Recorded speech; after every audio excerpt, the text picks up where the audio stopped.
안녕하세요. 오늘도 사연 살롱을 찾아와 주셔서 감사합니다. 첫째를 출산한 지 7개월 된 초보 엄마예요. 출산을 하고 얼마 안 된 무렵, 한창 산후조리에 신경 써야 할 때, 저는 엉뚱한 일 때문에 마음고생을 했어요. 제 것과 남의 것을 구분 못하고 함부로 손대는 시댁 식구들 때문이었죠. 그런데 웃긴 게요. 말도 행동도 함부로 하는 사람들이 우리 친정아빠의 직업을 천박하다고 생각하여 결혼을 반대했었습니다. 이 사실이에요. 제 아빠는 한국에서 몇 없는 희귀한 직종을 가지고 계셔서 나름 직업에 대한 자부심도 있으시고 급여도 의사나 변호사 급 수준에 속합니다. 제 직업조차 아닌 부모님의 직업을. 언제나 그러나 때문에 이 결혼으로 결코 맺을 수 없다는 말을 들었을 때는 결혼을 포기할까도 생각했어요. 모르겠지만 남편이 중간에서 노력하지 않았다면 그렇게 될지도 모르겠어요. 저희 시부모님을 비롯해 손이 신우는 명문대 출신의 직업도 꽤 좋은 편이에요. 어머니는 이화여대 가정학과를 졸업하고 여중에서 가정선생님으로 재직하셨던 서울대를 나와 대기업을 다니셨어요. 손이 신우는 연세대 영문과를 나와서 번역가로 활동하고 있고요. 솔직히 학벌이라든지 직업은 어디서 추억하더라도 손색이 없는 사람들이죠. 하지만 아무리 좋은 대학을 나와서 좋은 직장만 다니더라도 뭐가 좋을까요? 사람 자체가 저지인. 다른 분들 앞에서 고상한 척을 하는 지식인인 것처럼 살지만 실제로는 다르다는 게 있어요. 다들 아시다시피 고상한 척하며 살아가는 사람들이 오히려 뒤에서는 더 나쁠 때가 많다고 하죠. 우리 집 가족들도 그렇더라고요.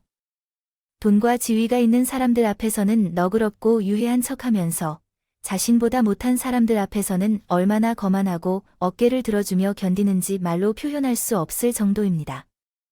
결혼한 지 1년도 안 된 시간 동안에도 우리 친정 부모님을 얼마나 깔보고 무시했는지 정말 언제쯤 경청을 할까 싶을 정도예요. 그래서 이번에 결심했습니다. 저도 우리 집 가족들의 추악한 모습을 공개하고 비판할 겁니다. 눈에는 눈, 이때 내가 나설 것이라고요. 욕하고 무시하는 사람들에게 제대로 된 보복을 해주어야 한다고 생각해요. 어린 시절을 거의 엄마와 둘이 보내면서 아빠는 이미 존재했지만 아버지는 도선사로 일하셨고 예전에는 큰 배를 조종했던 항해사였습니다.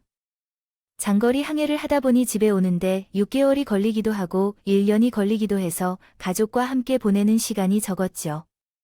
그래서 어렸을 때는 아버지가 바다에서 오랫동안 작업을 해서 집에 오는 모습을 볼 수 없어서 아버지를 알아보지 못할 때가 많았어요. 그러나 부산 남자 특유의 무뚝뚝한 모습과 무장한 모습을 갖춘 아버지였지만 그는 바다 위에서 사진 한 장을 들고 딸을 만나는 날을 항상 고대했던 부분이 있었죠. 이러한 이유로 아버지가 딸에게 다가갈 때마다 눈물을 흘리기도 했었습니다. 엄마는 그럴 때마다 무척 민망해했어요. 딸이 아빠를 못 알아보니 그래서 그렇겠죠. 무한한 마음의 장난처럼 아빠를 울리셨어요. 지은아, 너도 낯설겠고 엄마도 이 남자가 내 남자가 맞나 싶을 거야. 그래도 어쩌겠니? 집에도 안 들어가고 때 됐으면 잘도 찾아오고 말짱한 다이가 고마워. 그치라. 그래도 허구한 나란 얼굴 맞대고 사는 게 지긋지긋한 거보다는 나을 거다. 아이가 볼 때마다 새삥아빠다 생각하고 웃는 얼굴을 봐주라고 딸내미 앞에 두고 잘하는 소리다. 그래, 너는 새빵 남편 보니까 새롭고 좋나? 좋다. 지치게 좋다. 너무 좋아가. 가끔은 이래도 되나? 아쉽다. 남들은 3년이면 질려가고 듣기 싫어할지도 몰라. 하더만 30년이 지나도 절대 그럴 일 없어요. 아가 한마디로 떨어져 사는 바람에 늘 신혼 같다고 엄마가 말씀하면 아빠는 서운했던 마음을 풀곤 하셨어요. 그래서 그런지 우리 부모님은 아직도 서로를 애틋하게 하는 마음이 크다고 생각해요. 격하면서도 서로를 바라보는 눈빛을 보면 애정이 가득 담겨 있어요. 하지만 항상 이렇게만 행복하게 살아가는 것은 아니에요. 수십 년을 함께하는 남편과 아내로 살다 보면 엄마의 가슴에 쌓인 게 어디에도 없겠죠. 왜 여자들이 그런지 모르겠어요. 다른 것은 몰라도 출산할 때 자리를 비운 남자는 결코 용서받지 못한다고요. 우리 엄마도 마찬가지였어요. 저가 태어날 때부터요. 우리 아버지는 반송사 평양 어딘가에서 항해를 하고 계셨다고 해요. 그래서 내 100일이 지난 후에야 아버지는 집에 돌아오셨는데 그때로부터 현재까지도 엄마에게 한 소리를 듣고 계시다.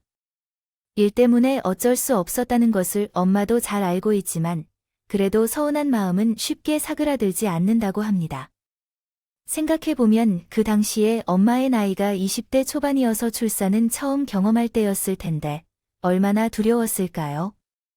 특히 남편이 곁에 없이 출산일이 다가올수록 겁이 많이 났을 겁니다. 혼자 있을 때 양수가 터져서 꼼짝도 못하면 어떻게 되나 하는 생각까지 했을 테지만 그래서 그런지 아버지는 엄마를 앞에서만큼은 순한 양처럼 지내시고 계시지요. 그 뜻은 죄를 짓지 않았다는 의미가 아닙니다. 아버지의 성격이 누구인지는 뭐라고 말씀드리지요. 다들 앞에서 공손하고 차분하게 말씀을 잘 따르시는데요. 호락호락한 성격은 아니신 것 같아서 부산 남자 같기도 하시거나 성격이 조금 안정되지 않으셔서 앞뒤가 다르게 행동하는 걸 절대 못하시지요. 이런 성향 때문에 손해도 많이 보셨지만 한편으로 오래 아버지를 지켜온 분들은 모두 감탄사를 들을 정도로 대단하시다고 하셨지요. 그러한 아버지가 우리 집 가족들과 상호소통을 위해 조금 속이셨다고 생각될 거예요. 아버지의 성격에 맞게 행동을 했다면 몇 차례라도 뒤바뀐 결혼을 이겨낸 건 자녀에게 최고의 사명이니까. 성격까지 죽이고 고성받아도 참아내야 했을 거예요. 그러니까 이 정도로 지나치게 어려운 사람들인 줄. 알겠습니다. 제가 아빠가 아니라 제가 먼저 한바탕을 해두는 건데 돌이키니 생각하니 또 다시 화가 치미네요. 사실 남편과 결혼 얘기를 꺼낼 때만 해도 시댁에서 우리 결혼을 반대하리라고 생각도 못했어요. 제가 남편보다 학력이란 직업이 좀 더 괜찮은 편이기 때문에 나름의 자신감이 있었거든요. 그래서 호기롭게 시댁에 인사를 드리러 갔는데 아버님의 질문에 아빠 직업을 말씀드린 순간부터 분위기가 조금 달라졌어요. 도선사, 그건 처음 들어보는 직업인데 정확히 뭘 하는 일이니요? 아버님은 고개를 갸웃하시며 물으셨어요. 그러니까 배가 한 구를 드나들 때 혼밥이 유튜브 생방송으로 방영된다고요? 해당 선박에 승선해서 입주한 가이드를 하는 일이에요. 사실 이렇게만 말하면 모르는 사람들은 감히 이해하기 어려울 거예요. 저도 그랬었으니까요. 그동안 아빠가 하는 일을 말로만 들어와서 실제로 본 적이 없어서 설명을 못한 것도 있고요. 그때는 아빠가 도선사로 전업을 하신 지 8년 차에 접어들었던 때였어요. 20년 넘게 항해사로 일하신 뒤 도선사 시험 자격을 획득하자마자 응시해서 도선사로 전했어요. 아빠는 배 타는 것을 무척 즐기셨지만 가족들과 더 오랜 시간을 함께하고 싶은 마음 때문에 전업을 결심하셨었죠. 우리 아빠의 직업을 자랑스러워하자면 도선사라는 일을 직업으로 삼으셨어요. 쉽게 할 수 있는 일은 아니에요. 선정 자격이 꽤 까다롭거든요. 간단히 말하면 6,000톤 이상의 선박에서 선장 경력을 3년 이상 쌓아야 도선사 시험에 응시할 자격이 주어져요. 그런데 문제는 선장 경력을 쌓기까지 엄청난 시간이 든다는 거죠. 항해사의 선장이 되기까지 걸리는 기간이 최소 15년에서 20년이 걸리거든요. 그렇게 선장이 된 후에 6,000톤 이상의 배를 3년 이상 운행한 경력이 있어야 비로소 도선사 자격시험을 볼 자격이 생기는 거예요. 경력과 실력이 수반되지 않으면 할 수 없는 일이죠. 그래서 우리나라의 도선사로 일하는 사람은 300여 명 정도에 불과하다고 해요. 그중 한 사람이 저희 아빠고 워낙 긴 시간의 경력과 실력을 필요로 하는 직종이라 수입이 좋다고 하더라고요. 편이에요. 하위 등급의 평균 연봉이 1억을 넘으면 경력도 있고 실력이 좋은 상위 등급인 도선사의 경우 연봉이 1억을 넘기는 건 쉬운 일이라고 합니다. 제가 알기로는 우리 아빠의 연봉도 1억을 훨씬 넘는다고 알고 있어요. 그런데 우리 시부모님은 이런 사실을 모르고 배를 탄다는 이유만으로 안내를 받으시더라고요. 처음 만나신 자리에서는 티를 내지 않으셨지만 말이에요 한마디로 배에서 일하는 직업이라는 소리네요. 뱃일을 하시려면 힘이 많이 들겠죠. 차 마시고 노는 동안 직접 일을 해야겠다고 생각하신 걸까요? 여보, 서재로 찾아서 알려줘야겠네요. 방금까지는 우리 집의 사람이 되어줄 거라고 하셔서 편하게 이야기할 테니 말해주신 아버님께 존대히 말해드릴 말이 있었거든요. 갑자기 존대를 하시며 일어나신 것에 그 작은 변화 속에서도 거리감이 확 느껴지더라고요. 시댁에서 집으로 돌아가는 차 안에서 남편에게 물었어요. 태훈 씨, 오늘 내가 집에서 실수한 게 있어? 실수 아니라 근데 왜 뜬금없이 그런 변화가 느껴지는지 어머나요. 말하다가 아버님이 갑자기 존대하시는 것도 그렇고 얘기 중에 서재로 들어가 버리시는 것도 좀 걸려서 말이야. 아버님은 내가 마음에 안 드시나 그럴 일은 없어. 자기가 아빠 동문이라고 얼마나 좋아하셨는데 지난 추석 때 큰 댁에 가서도 자기 자랑을 하던 정도였다니까. 그러니까 괜한 걱정하지 마세요. 이럴 때 보면 남자들은 참 편하게 살아요. 상대의 미묘한 변화에 둔감한 것도 모자라서 상황 파악도 정반대로 하곤 하니까요. 그날 일로 찜찜한 마음을 지울 수 없었지만 그래도 대놓고 싫은 기색을 보이셨던 건 아니라서 저도 좋은 쪽으로 생각하려고 애써 마음을 다잡았어요. 그런데 시댁에 인사를 드리고 온 다음부터 남편마저도 달라지지 뭐예요?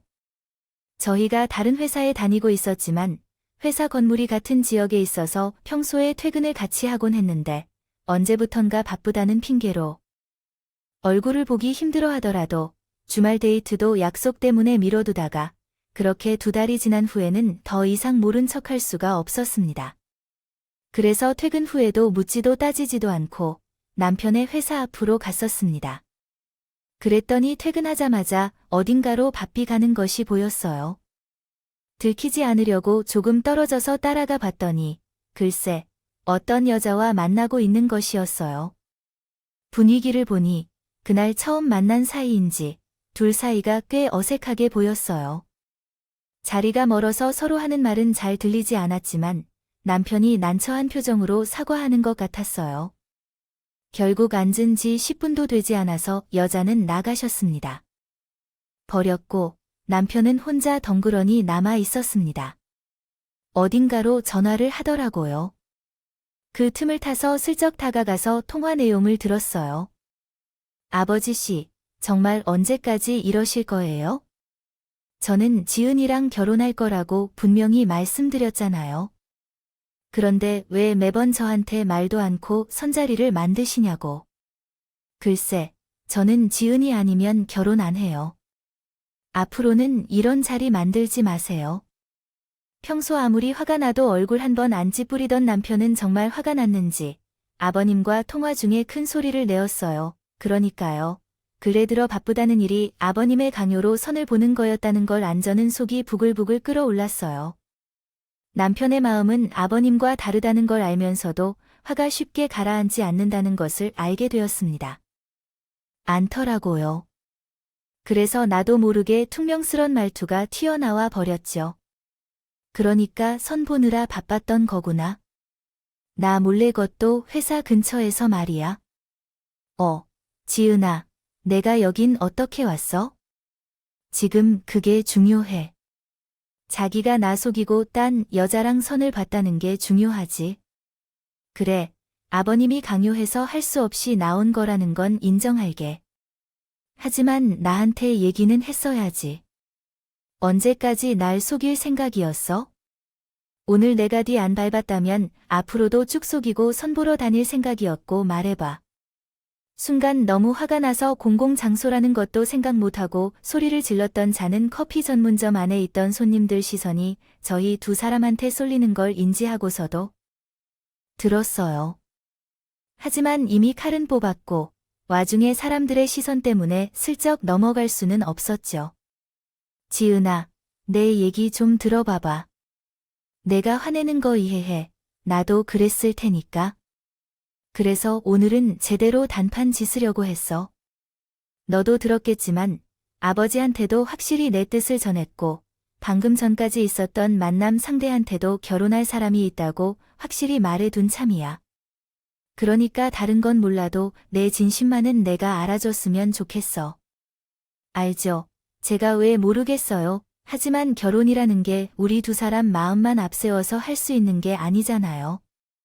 결혼은 집안끼리 결합하는 거니까요. 그래서 거두절미하고 스트레이트로. 그 이유가 무엇이냐고 묻자 남편은 잠시 망설이다가 나서서 말했어요. 나의 아버님은 다소 까다로우시긴 하지만 부모님께서는 남들의 시선을 매우 중요하게 여기시는 분들이신데다가 돈에 상당히 신경을 쓰시는 분이셔서 혹시 미안한 감이 있어서 그래요. 주변 사람들이 창피하다고 생각할까 봐요. 결과적으로 제 예상이 틀리지 않았더군요. 처음 인사를 나눌 때 살짝 달라진 태도가 그 이유 때문이었어요. 그리고 도선사가 왜 창피한 직업인지 아무나 하는 일이 아니라는 점을 막연하게 말씀드리고 싶었어요. 아버지께서 대기업에 다니시지만 20년 이상 근무하셨는데 그만큼 몸도 힘들어졌잖아요. 도선사는 대기업에서 경력이 능력을 의미하며 그 능력을 인정받아 간부 자리까지 오른 직업이느냐 그리고 주변에서는 진부하지 않은 직업이라는 것 그리고 우리 아버지의 연봉이 얼마인데 푼돈이면 자기 아버지의 연봉이 1억이 돼. 우리 아버지가 받는 돈 다 빼고 순수 연봉만 1억 3천이라고. 진짜 누가 누구를 책임져야 하는지. 1억 3천 아니 뭐. 도선사는 그만큼 연봉을 많이 받아서 그렇지. 그래서 내가 말했잖아. 그 직업이 쉽게 가질 수 있는 직업이 아니라고. 잘 알지 않으면 나한테도 자세히 물어봐야 할 것이야. 어떻게 자기 아버지는 그냥 말 한마디 없이 사람 뒤통수를 칠까? 술을 치냐, 이런 것, 저런 것 모두 떠나서 솔직히 나 자신과 결혼을 다시 생각하고 싶어요. 그렇잖아. 만약에 우리 아버지가 돈이 없고 직업이 변변찮은 사람이었다면 자기 아버지의 행동에 대해 광분하게 할 수가 있었겠어요. 아무래도 우리가 사랑해서 결혼하자는 것인데 부모의 직업 때문에 차별당하는 모습을 견디기 싫어해서 나 자신과 결혼하고 싶지 않다는 식으로 말이에요. 그래서 자기도 앞으로 나에게 연락하지 말라며 획하는 마음에 자리를 박차고 나왔어요. 남편은 따라 나와서 저를 만류했지만 그날은 정말로 남편의 얼굴도 보기 싫었어요. 마침 얼마 뒤가 구정 연휴여서 저는 고향인 부산으로 갔습니다. 부모님은 내려갔어요. 내심 제가 결혼 상대를 데리고 집에 오길 바라셨던 눈치인데 둔 표정으로 저 혼자 내려온 걸 보시고는 제 눈치만 살피시고 딱 봐도 뭔가 문제가 있다는 걸 아셨을 거예요. 하지만 성질 급한 아빠는 결국 참지 못하시고 제게 물으시더라고요.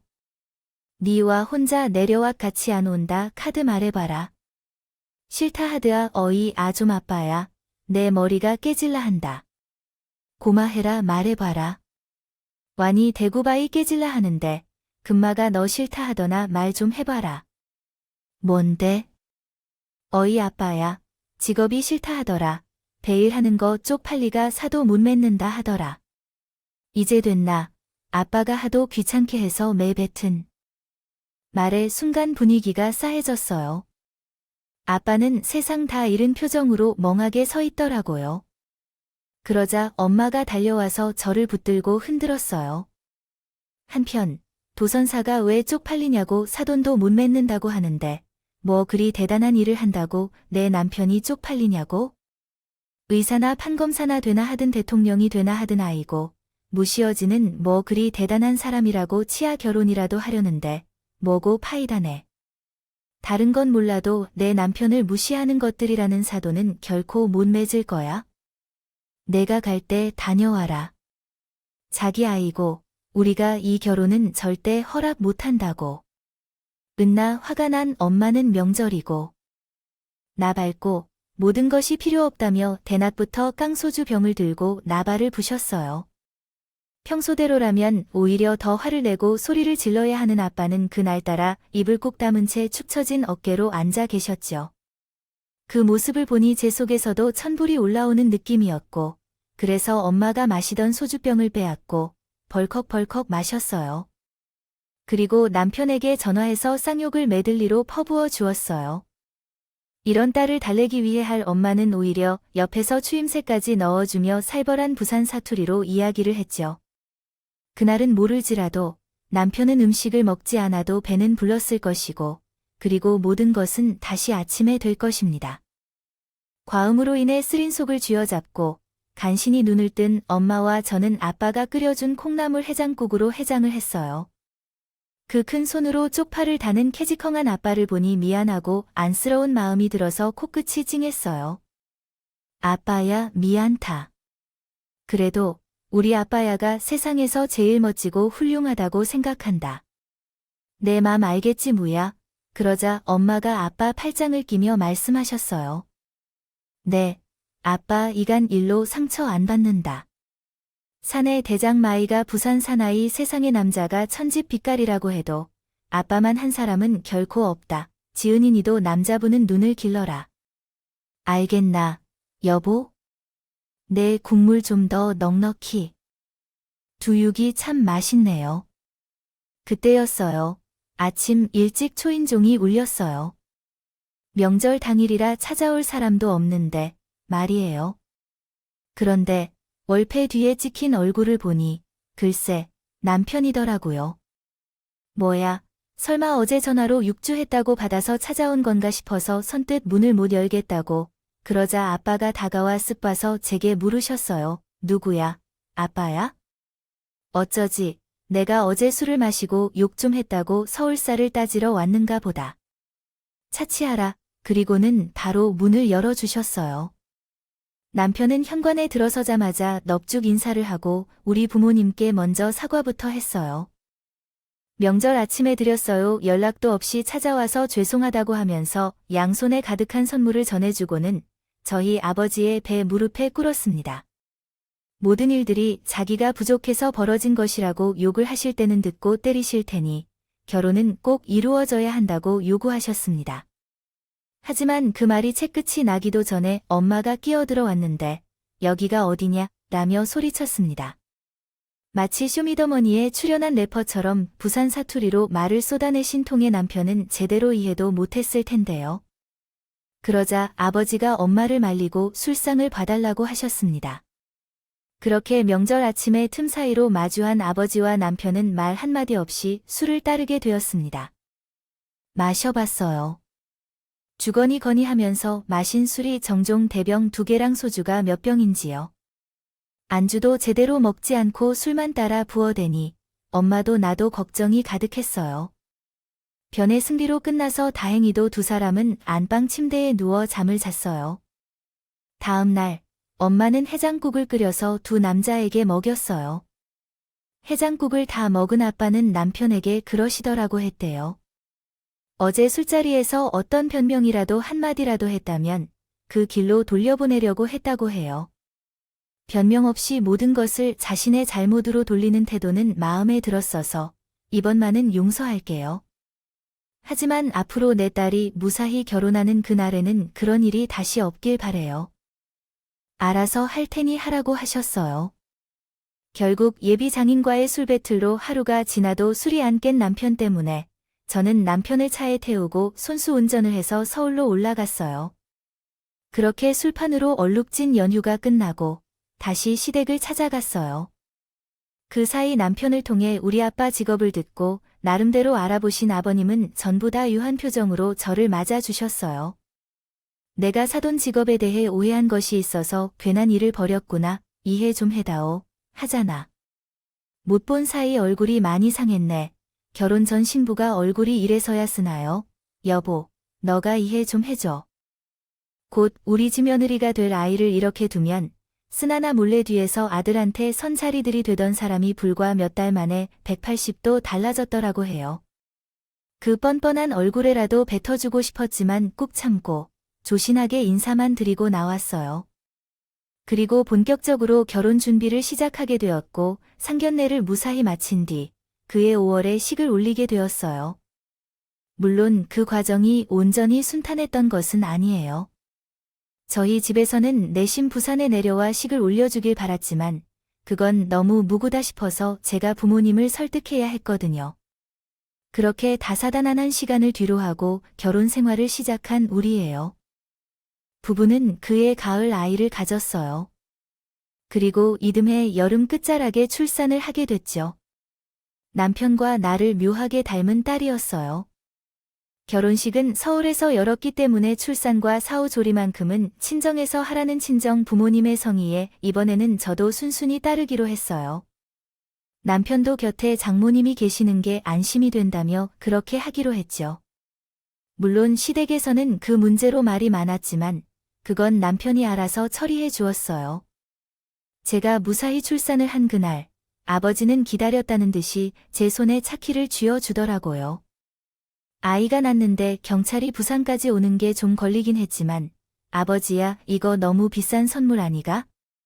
못해도 1억은 들 것 같아요. 되는 선물이네. 1억 원이라니. 아이고 이게 뭔 소리야. 너 이런 거 못 보지? 풀옵션으로 1억 4천 주는 거 있대. 아빠는 몰라도 딸이 원한다면 다 사주겠냐고. 출산을 맞춰 준다고 옷도 주고 돈도 주고 안 샀다니? 정서방 우리 지은이 산후조리가 끝날 때까지 운전 연습이나 좀 해두라고. 두 여자 목숨이 날아가겠다고 정서방이 했대. 아가분에 넘치는 수입 차키를 받아들인 남편은 노안이 벙벙한 표정으로 나를 쳐다봤어요.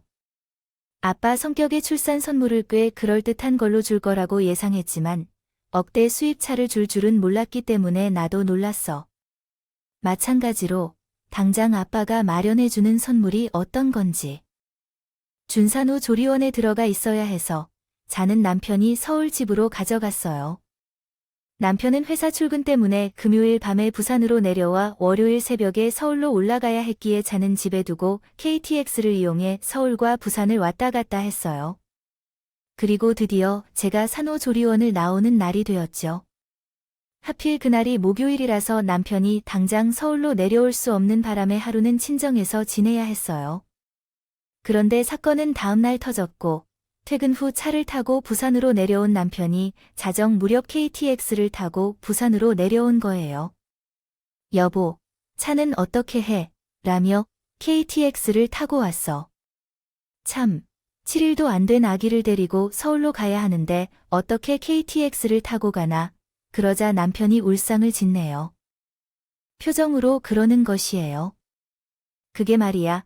최근에 본 것인데 아버지가 우리 차를 끌고 나가셨다고 엄마랑 누나를 데리고 강원도로 여행을 가셨다 봐. 말이라도 하고 가져갈 것이지. 아니, 나도 아직 못 타본 차를 왜 자기네 식구들이 타? 우리 아빠가 내 출산 선물로 사준 건데 왜 자기들이 먼저 타냐고. 그래서 당신은 그걸 가만히 보고만 있었어야 했지. 당장 가져오라고 해야지. 그런데 나랑 통화하시고 바로 휴대폰 전원까지 꺼 놓으시고 내 전화를 안 받으시더라고요. 방으로 들어오셨어요. 안 그래도 우리 시부모님들에게 감정이 안 좋은 엄마는 버럭 화부터 내셨어요. 이게 뭔 소리고 그 차를 와. 저 그들이 가져간 이유를 알고 싶어요. 도로 편집한 문장. 하이고 길을 닦아 놓으니 가져가는데 뭐가 먼저 지나간다고 새 차를 보자마자 그 소리 집어왔다. 내가 못 사는데 못 살 거야. 상견례 때도 그렇고 결혼식 때도 그렇고 사람들 앞에선 교양 있는 척을 했었더니 어째 양심도 없는가 모르겠어. 당신도 한마디 해주세요. 그러자 망부석처럼 서 있지 말고 가만히 생각에 잠겨있는 아빠는 휴대폰을 꺼내 들고 어딘가로 전화를 걸었다. 이 내 말이다 신고 하나 안락한 걸 하는데 되겠나. 돈 한 차랑 길신하려고 해. 너도 알지. 내 딸 지은이 딸 낳은 거 인사는 치아라. 그래. 내가 차 한 대 뽑아줬다. 아이가 근데 그걸 누가 들고 팁다. 아이가? 1억 5천 안 되겠나. 잡을. 알겠어. 그래. 너희 성격을 알아. 아침 첫 술 마시기 전까지 범인을 잡았으면 쉬울 거야. 그래. 욕 봐라. 아빠는 아무 일 없다는 듯이 통화를 끝내고 방을 나가셨어. 엄마는 입가에 미소를 지으며 뒷걸음쳐 나가고 남편은 사색에 잠긴 채로 나를 바라봤어. 여보, 지금 장인어른이 차량 도난 신고하신 거 맞지? 응, 아빠 친구 중에 경찰 고위 간부가 있는 분이 있거든. 아마 그분께 전화한 거야. 그 말에 남편은 한숨을 내쉬었어. 물론 우리의 차를 몰래 끌고 나간 시아버지와 시침 식구들이 예민해했지만 그렇다고 차량 도난 신고까지 한 건 좀 심하다고 생각했어. 하지만 차를 주신 분이 신고를 하겠다는데 제가 어쩌겠어요. 그리고 말이 나왔으니 말인데 그동안 우리 아버지 성격에 그만큼 참아줬으면 많이 참아준 거였거든요. 자기들이 잠자는 사자의 코타를 건드린 거죠. 아무튼 그 일로 인해 남편은 밤새 잠을 이루지 못하고 전원이 꺼진 아버지의 휴대폰으로 전화를 걸어 달랬어요. 그리고 다음날 아침 엄마가 주방에서 부산을 아침상을 차리던 무렵 아버지의 휴대폰이 요란하게 울려 달랬어요. 그래, 잡았나 그래네. 일 좀 한대. 뭐라고 치아아. 선처는 무슨, 나는 그래 할 생각이 전혀 없다고 전해라. 알바 아이다. 빨간 줄을 긋던, 파란 줄을 긋던 죄 짓은 놈이 알아서 할 일이고 나는 내 돈 주고 산 차를 훔치간 도둑만화 갯나네. 단디해라. 내 성격 알지? 걷기 시작한 아버지의 상황은 정확히 알 수 없었지만 아버지가 하는 말만 들어도 차를 몰고 가는 아버지의 기분이 안 좋은 일이 벌어지고 있음을 분명히 알 수 있었어요. 그리고 아버지가 전화를 끄는 순간에 제 남편의 휴대폰이 울렸어요. 아버님이신 줄 알았죠? 아버지는 밖으로 크게 소리를 지르며 어떻게 나의 아비를 도둑놈으로 몰 수 있느냐며 실망스러워하며 따진다. 당장 차량이 도난 당하지 않으면 가만히 두지 않겠다는 협박까지 하셨어요. 그렇다고 건드리지 말아야 할 선까지 건드리셨어요. 처가가 이렇게 소리치라고 하십니까? 아버지가 사주신 차를 몰고 나간다는 시비를 풀던 걸 화들짝 놀라 전과자로 만들려고 하는 모양입니다. 그러니까 근본 없는 집 구석에서 사돈을 맺는 것이 아닌데 아이고 내가 이 나이에 무슨 일이 일어나고 있는지. 이놈아, 그러니까 집안의 여자를 고를 때는 그 부모를 보고 선택하라고 아는 게야. 무식하게 팬일이 하는 인간 딸이니 무식한 것만큼인가? 어디서 쓰레기 같은 사람들이 내 인생의 구정물을 튀기려고 들어오는 건 말할 것도 없고 내 말에 대답하지 않겠어. 사실 아버님께서 전화를 주셨는데 저도 같이 듣기로 스피커폰으로 설정을 해두었었거든. 우리 부부는 그 통화를 함께 듣고는 말았어요. 그 통화를 듣는 동안 저는 저 깊은 곳에서부터 솟아오르는 분노로 손끝이 떨리고 있었어요. 여차하면 휴대폰을 빼앗아가려고 했을까 봐요. 제가 직접 한마디 할 판이었습니다. 그런데 제가 나서기도 전에 남편이 표정을 굳힌 채 그러더라고요. 아버지 순서가 틀렸잖아. 지금 아버지가 가장 먼저 하셔야 할 말은 신고 철회가 아니라 미안하다는 사과예요.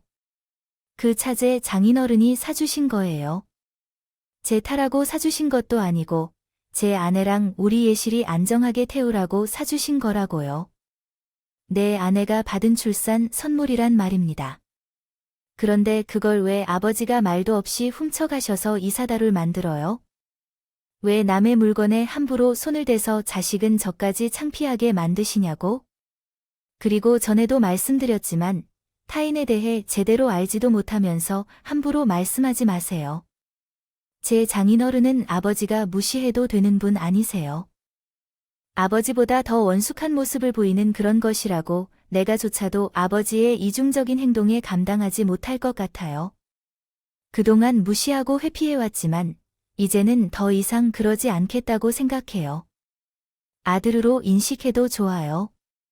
그 이야기로 제 아내나 제 처에게 조금이라도 피해를 주었다면 정말 죄송하다.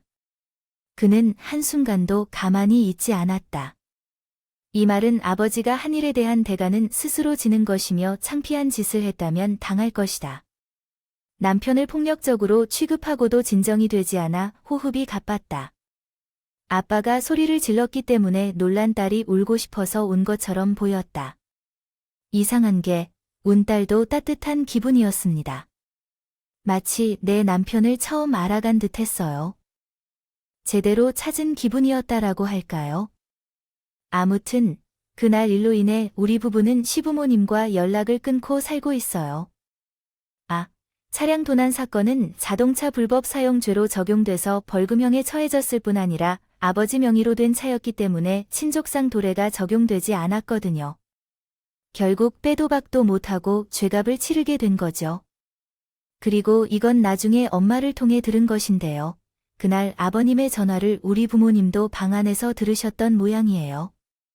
스피커폰으로 아버지가 하는 말을 듣던 아버지는 얼굴이 붉게 타는 고구마처럼 빨려 들어갔고 우리 엄마는 툭 건들기만 해도 살벌한 욕설을 터뜨릴 것처럼 잔뜩 달아올라 있었다고 하더군요. 막 방문을 열고 들어가려고 하던 찰나 제 남편이 대신 내게 퍼부되는 말을 듣고는 모른 척하기로 하셨대요. 다른 사람이 아닌 자기 자식에게 그런 말을 듣는데 더 말이 나올지도 모르겠다고 생각하셨던 것이죠. 이러하니 저러하니 해도 부모에게 가장 두려운 것은 자식이라고 하시더라고요. 맞아요. 30년 넘게 아버지의 자식으로 살아온 제 남편이 한순간에 부모와의 연을 끊기로 결심한 것도 바로 우리 딸 때문이었거든요. 부모로서 더 이상 창피하게 살지 않겠다는 결심이 그날의 용기를 불러일으켰으니 우리 시부모님도 제 남편의 이런 마음을 부당히 받아들이지 않을 거라 생각해요. 알아주셨으면 좋겠는데 말이죠. 아무튼 이번 일로 저도 많은 것을 깨달을 수 있었습니다. 부모가 된다는 것은 또 다른 세계를 여는 것과 같다는 생각을 하게 되었거든요. 제 딸에게 창피한 부모가 되지 않기 위해서라도 더 나은 인간이 되도록 노력해야겠다는 생각을 하며 사연을 마칩니다. 지금까지 제 사연을 들어주셔서 감사합니다. 매일매일 행복하세요, 여러분. 사연 댓글에 응원과 현명한 조언 부탁드려요. 좋아요와 구독은 저에게 큰 힘이 됩니다. 오늘도 좋은 일 가득하세요.